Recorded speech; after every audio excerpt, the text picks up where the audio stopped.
কাঁকড়া ধরতে যাওয়ার পরে জন্য বাহিনী আমাকে আটক করে। আটক করে একদিন রাখার পরের দিন রবিবার সন্ধ্যাবেলা ভয়ভীত দেখায় বাঁধে হাত পা বাঁধে ভয়ভীত দেখাচ্ছে।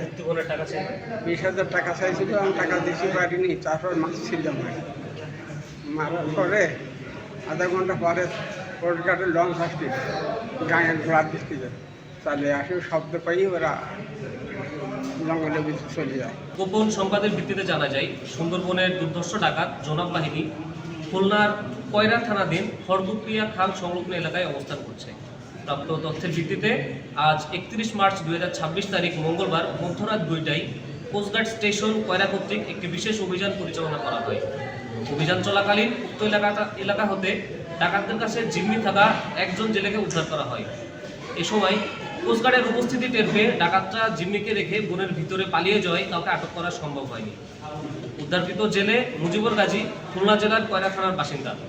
উদ্ধারকৃত জেলেকে তার পরিবারের নিকট হস্তান্তরের কার্যক্রম প্রক্রিয়াধীন রয়েছে। সুন্দরবনকে দোষমুক্ত রাখতে বাংলাদেশ কোস্টগার্ড ভবিষ্যতেও এ ধরনের অভিযান অব্যাহত রাখবে।